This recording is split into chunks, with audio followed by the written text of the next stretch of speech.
श्री राधे राधे राधे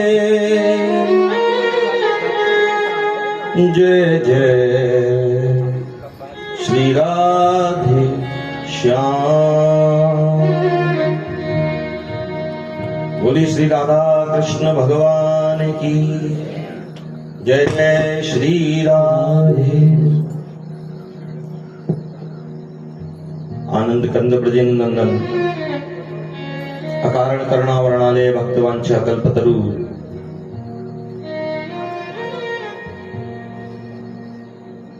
जगत नियंता जगदीश्वर अनंत कोटि ब्रह्मांड नायक कर्तुम अकर्तुम अन्यथा कर्तुम समर्थ नंद नंदन यशोदा नंदन भक्त चंदन वसुदेव नंदन मेरे बांके बिहारी श्री राधा वल्लभ लाल श्री जुगल सरकार के श्री चरणों में बारंबार नमन। कथा सत्र में विराजमान दूरांचलों से आए हुए अतिथि आगंतुक महानुभाव बड़े बुजुर्ग मेरे नौजवान साथी श्रद्धामयी भक्ति शक्ति स्वरूपा माताएं बहन नन्हे मन्ने मेरे बाल कृष्ण प्रभु के साक्षात स्वरूप मेरे नन्हे मुन्ने बाल गोपाल आपके चरणों में सभी के चरणों में मेरा कोटि कोटि नमन। प्रेम से बोलो राधे राधे।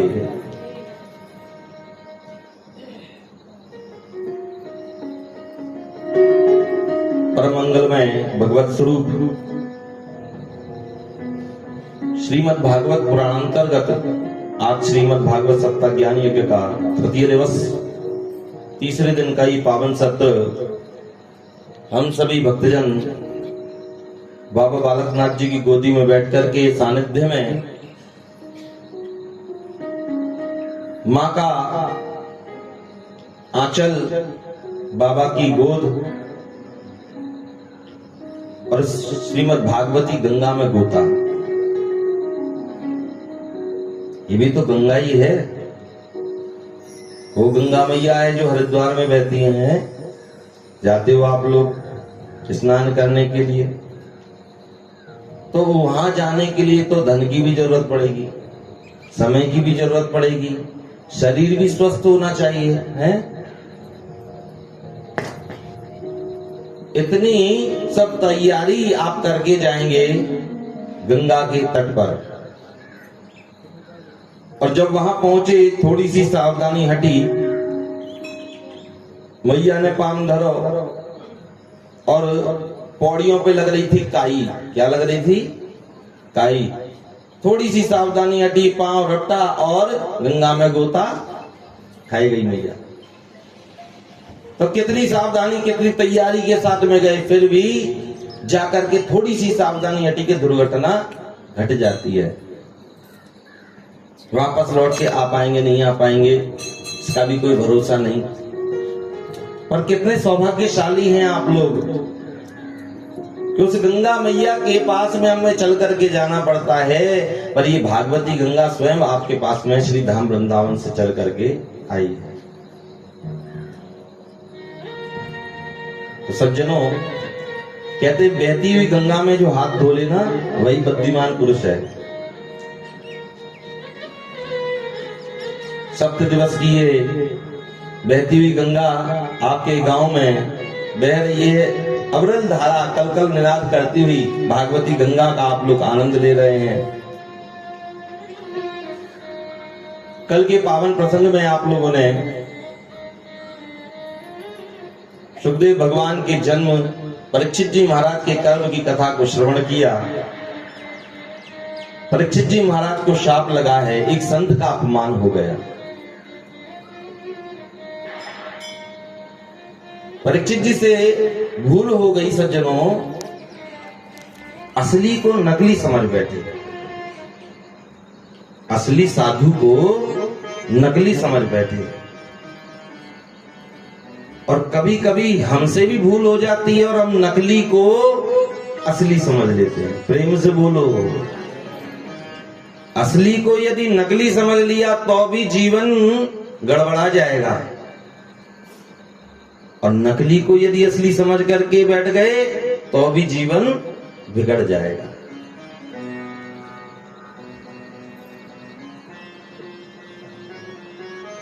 श्री परीक्षित जी महाराज ने शमीक ऋषि को नकली समझा। ओहो, ये तो ढोंग कर रहे हैं, पाखंड कर रहे हैं। मैं तुम्हारे द्वारे पर जल पीने के लिए आया, तुमने मुझे को पूछा नहीं।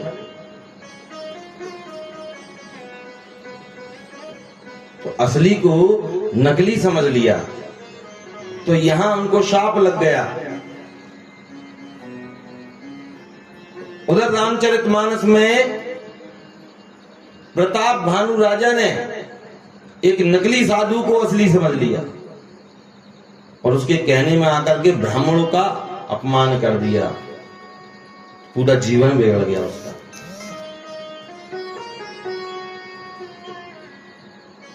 परीक्षित जी को शाप लगा है। अत पृच्छामि संसिद्धिम योगिनां परमं गुरुं पुरुषस्य यत् कार्यं म्रियमाणस्य सर्वथा। परीक्षित जी महाराज का प्रश्न है, म्रियमाण पुरुष को क्या करना चाहिए? सुखदेव भगवान का आगमन हुआ है। परीक्षित जी जब गर्भ में थे तो एक ब्राह्मण ने शस्त्र चलाया। नेगी जी कल कथा सुनी थी ना आपने, तो थोड़ा सा रिटर्न कर रहा हूं मैं, क्योंकि घर के कामकाज बहुत होते हैं ना, लोग भूल जाते हैं। अब कथा जुड़ रही है, यहां से श्रृंखला कड़ी से कड़ी जुड़ती चली जाएगी है। तो जब परीक्षित जी गर्भ में थे तो एक ब्राह्मण ने शस्त्र छोड़ा था। तो शस्त्र की काट शस्त्र ही कर सकता है। तो भगवान ने चक्र सुदर्शन चला करके परीक्षित की रक्षा करी। यहां पर परीक्षित जी ने से अपमान हो गया। ये परीक्षित जी ने अपमान नहीं किया, ये कलयुग ने करवाया। कलयुग ही तो निवास करने लगे थे, तो कलयुग सिर पर बैठ गया, संत का अपमान हो गया।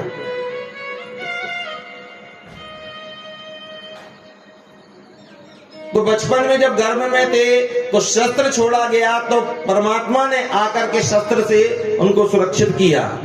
और अब संत का अपमान होने से ब्राह्मण बालक ने, ऋषि बालक ने शाप दे दिया है।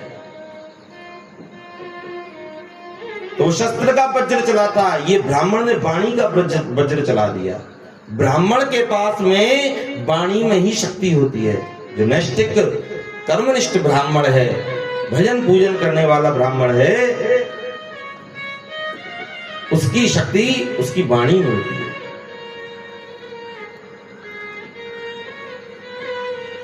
आज ऋषि बालक ने शाप दे दिया, इसी सर्प का पूर्वज आकर के तेरे को आज से 7वें दिन डस लेगा, आज से 7वें दिन तेरी मृत्यु हो जाएगी।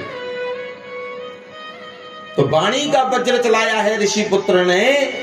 तो यहां पर भगवान ही व्यास जी के पुत्र के रूप में प्रकट हो गए हैं। तत्रा भवद भगवान व्यास पुत्रो, शब्द शैली देखिए व्यास जी महाराज की। तत्रा भवद भगवान व्यास पुत्रो, साक्षात भगवान ही व्यास जी के पुत्र के रूप में, शुकाचार्य जी के रूप में प्रकट हो गए। ये शुक कौन है? जिनका तोते का स्वरूप है। आज सुखदेव भगवान प्रकट हुए हैं, जिनका स्वरूप कैसा है?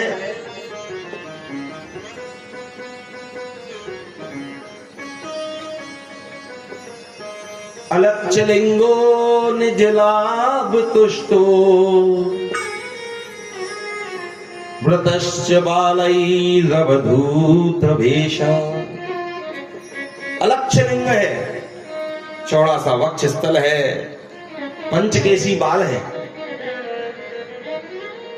और पूरे शरीर पर मात्र 2 उंगल की कौपीन धारण किए हुए हैं। हाथ में कमंडल है और भगवान का ध्यान करते हुए, उसी भागवत धर्म का उपदेश का चिंतन करते हुए आगे की ओर बढ़ रहे हैं।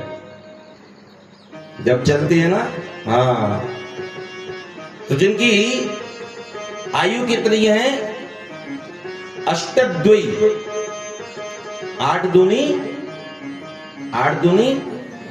17, 16। षोडश वर्षीय व्यास जी के पुत्र की आयु बताई, पर लेकिन षोडश वर्षीय कहा जा रहा है। श्रीमद् भागवत जी में लिखा आया 16 नहीं लिखा, षोडश नहीं लिखा, क्या लिखा? अष्टद्वयी। अष्टद्वयी मतलब 8 दूनी, 8 को डबल कर दिया तो 16 बन गया। अब षोडश करके क्यों नहीं लिखा? उसमें बोलने में अलंकृत होता है, अच्छा लगता है, इसलिए षोडश बोल रहे हैं। पर लेकिन यहाँ श्रीमद् भागवत जी कह रही हैं 16 वर्ष के बालक में हो सकता है काम वासना आ जाए।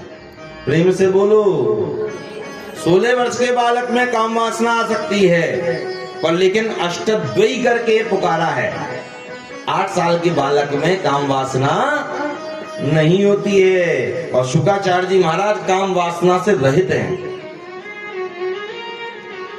ये छोटे से थे ना जब जन्म लिया इन्होंने, नालोच्छेदन संस्कार नहीं हुआ, जात कर्म संस्कार नहीं हुआ, नामकरण संस्कार नहीं हुआ, अरे भैया कोई भी संस्कार नहीं हुआ, तो प्रश्न उठता है महाराज संस्कार तो होना चाहिए, बिना नाल कटे बालक कैसे चला जाएगा?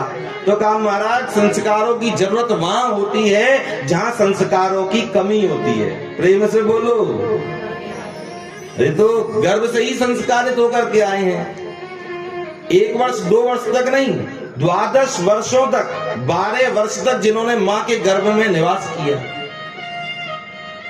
सारे वेद पुराण धर्म शास्त्रों का अध्ययन कर लिया। श्री वेदव्यास भगवान जब कथा सुनाते हैं तो यदि कोई भूल हो जाए, चूक हो जाए, तो अंदर से आवाज आती है, पिताजी आपने यहाँ पर कमी कर दी। तो व्यास जी कहते हैं मेरी पत्नी के, इनकी माता नाम है बटिका, माता बटिका के गर्भ से आवाज आती है, ओम का उच्चारण होता है, वेदों की ध्वनि आती है। ऐसे हैं शुक्राचार्य जी महाराज। जब चलने लगे, आगे बढ़े हैं, तो जब आगे चल रहे थे, पीछे पीछे विरह से कातर होकर के इनके पिताजी चल रहे थे। जिसका बालक जन्म लेते घर से जंगल की ओर संन्यास लेने के लिए चला जाए, उस पिता के दुख का कितना भारी उसको कष्ट होगा है। कितनी माता पिता को आशा होती है बालक से, और बालक जन्म लेते ही चल दे तो घर वाले बेचारे परेशान हो जाएंगे, आकुल व्याकुल हो जाएंगे। तो व्यास जी के अंदर विरह की अग्नि जल रही थी उस समय पर। हा पुत्र, हा पुत्र, हा पुत्र कह रहे थे। आगे बढ़े हैं तो शुक्राचार्य जी महाराज चलते चले जा रहे हैं, एक कौपीन भी वस्त्र पे धारण नहीं किया है, अवधूत वेश है, अवधूत वेश। जब आगे की ओर बढ़े, वनों में जा रहे थे, तो वन में किनारे पर एक सरोवर पड़ा,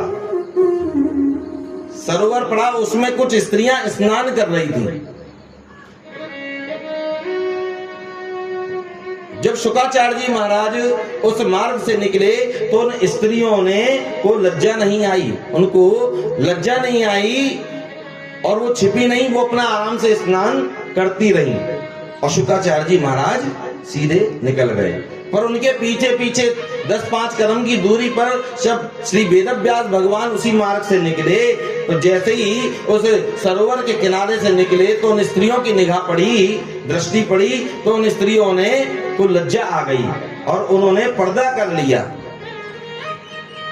तब श्री वेदव्यास भगवान ने उनसे पूछा, अरे मैं तो बड़ा बूढ़ा हूं, मैंने तो जीवन में सब कुछ देख लिया, तुम मुझे बड़े बूढ़े को देख करके पर्दा करती हो, और मेरा नौजवान बालक आपकी आंखों के सामने से निकल गया तो तुमने पर्दा नहीं किया, तुमको संकोच नहीं लगा, तुमको लज्जा नहीं आई? तो उन गोपियों ने क्या बोला?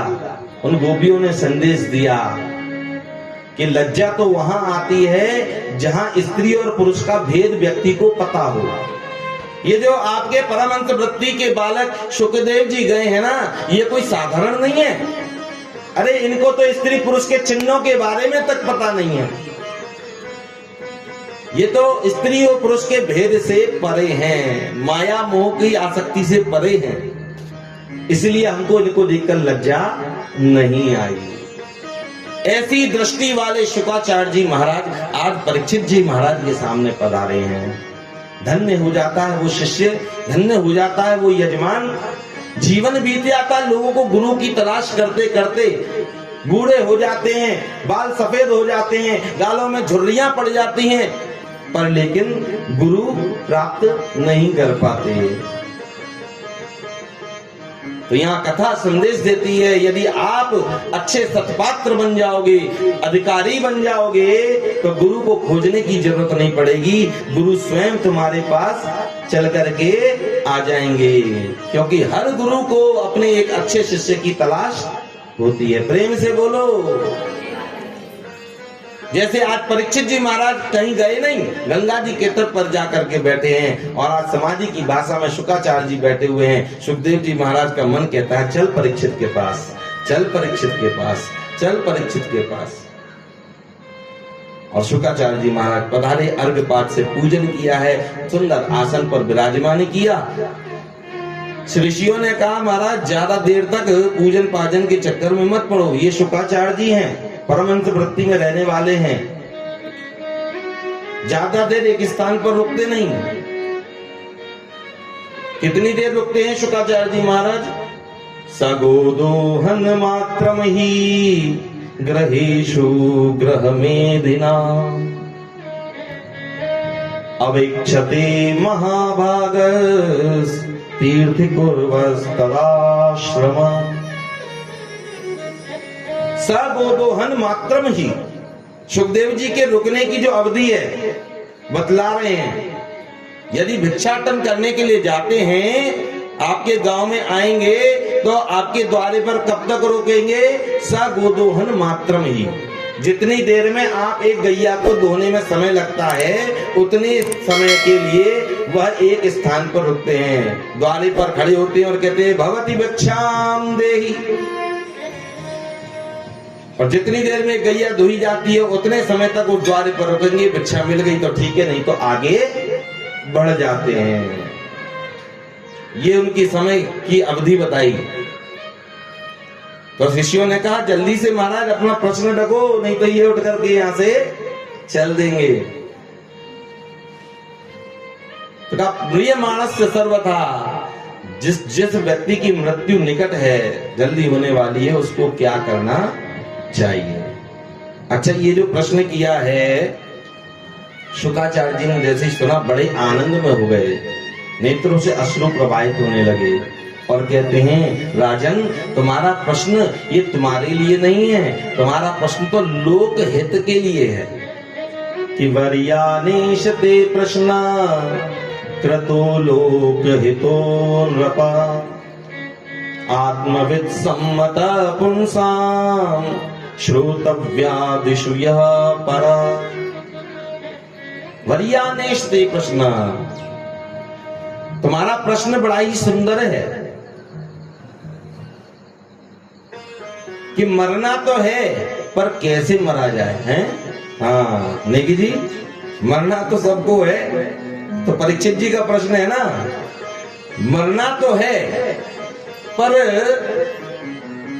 बात का महत्व यहां है कि मरा कैसे जाए, हैं? तो कौन कौन मरना चाहेगा? हाथ खड़े करो अपने को। हाँ देखो, मैया को मालूम है जीवन में सबका हाथ दोनों खड़े करे, एक भी नहीं, दोनों। प्रेम से बोलो, सही बात है मैया। मरना तो है, क्योंकि देखो परीक्षित जी महाराज को तो मालूम है कि आज से 7वें दिन मेरी मृत्यु हो जाएगी, पर हमको और आपको मालूम क्या? उनके पास में तो 7 दिन की वैलिडिटी है, पर हमारे तुम्हारे पास में तो 7 सेकंड की वैलिडिटी नहीं। प्रेम से बोलो। आज की कथा सुन रहे हैं, कल की सुन पाए नहीं सुन पाए, कोई पता क्या है? किचन में जाते हैं लोग खाना बनाने के लिए, लौट के ही नहीं आए, वहीं रह गए, आंख नटेर गए, हैं? आंखें खुली की खुली रह गई। होता है ना, कितनी घटनाएं ऐसी होती हैं।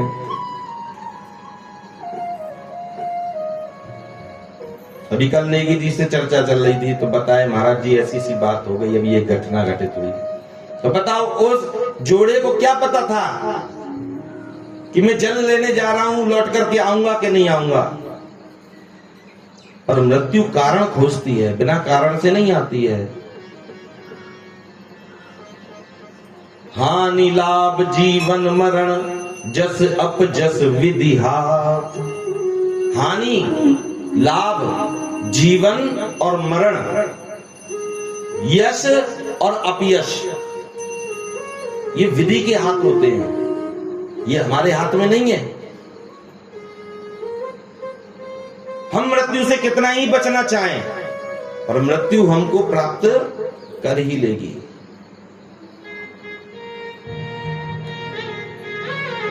इसलिए सज्जनों, तो परीक्षित जी महाराज के द्वार में तो 7 दिवस हैं, पर हमारे तुम्हारे पास में तो पता ही नहीं है ये बुलबुला कब फूट जाए, हैं? ये बुलबुला कब फूट जाए।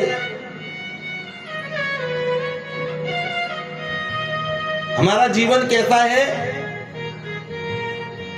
अजगर को देखा आपने? अजगर को, तो अजगर ने अपना मुख खोल रखा है, और उस अजगर के मुख के अंदर ये जीवात्मा बैठा हुआ है। हम और आप जीवात्मा, हम बैठे हुए, हमारा जीवन। तो उस अजगर ने अपना मुख खोल रखा है और हम जीवात्मा उसमें बैठे हुए हैं। तो हमारा जीवन कब तक सुरक्षित है? जब तक उस अजगर ने अपना मुख को खोल रखा है। जिस दिन अजगर ने, ये अजगर कौन है? ये अजगर ही काल रूपी ब्याल है। ये अजगर ही काल रूपी ब्याल है। जिस दिन समय पूरा हुआ, वैलिडिटी समाप्त हुई और ये मुख बंद हो गया, और सोई गोविंदाय नमो नमः, गया सब कुछ हाथ से। कागज के टुकड़े पड़े रह गए, पासबुक पड़ी रह गई बैंक खाते की, हैं, जिसका रोज चिंतन मनन चलता है, सब धरा रह गया मेला।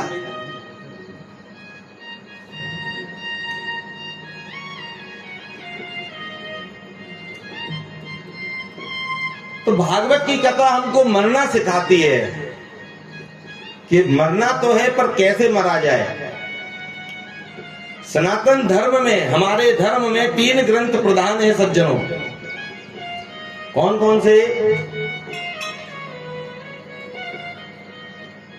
कैसे जिया जाए, इस जीवन को किस प्रकार से जिया जाए, ये हमको श्री रामचरितमानस सिखाती है। ये हमको रामचरितमानस सिखाती है कि इस जीवन को कैसे जिया जाए, कैसे मरा जाए। ये हमको श्रीमद् भागवत की कथा सिखाती है। तो आज से ये मरने का कोर्स प्रारंभ हो गया आपका। प्रेम से बोलो हाँ।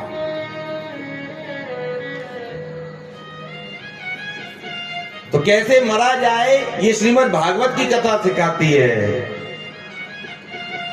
और जीवन में आकर के क्या नहीं करना चाहिए, ये हमको महाभारत की कथा सिखाती है। क्या नहीं करना चाहिए। कौरवों ने अधर्म को पकड़ा, सारा कुल खानदान ही नष्ट हो गया। 100 भाई थे कौरव, और पांडवों ने धर्म को ग्रहण किया। तो पांडव कितने थे? 5 थे। तो क्या नहीं करना चाहिए, ये हमको महाभारत की कथा सिखाती है। यही हमारे 3 ग्रंथ प्रधान हैं सनातन धर्म में।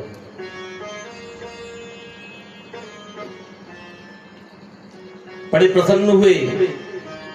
शुक्राचार्य जी कहते हैं, राजन, ये सबको मालूम है कि हमको मरना है, मरना है, मरना है, पर इस पर विचार कोई करता नहीं। कितने आए और कितने गए, पर कभी किसी ने किसी से पूछा कि मरा कैसे जाए। आप लोग आपस में इतनी बात करते हो, बड़े बुजुर्ग भी बैठे हुए हैं, कभी जीवन में आपने अपने संग वाले से कभी पूछा? थोड़ा विचार करिए। अपने संग वाले से, अपने सखा से, अपनी सहेली से, अपनी बहन से कभी ये पूछा कि मरा कैसे जाए, घूमा कैसे जाए? ये तो पता है। खाया क्या जाए ये भी बहुत शेयर करते हैं आपस में, पहना क्या जाए ये भी पता है, पर मरा कैसे जाए है? ये तो भाई बूढ़े है गए, आज तक काउते काउने ना पूछे। प्रेम से बोलो महाराज जी, डर लगे मर बेते। हाँ,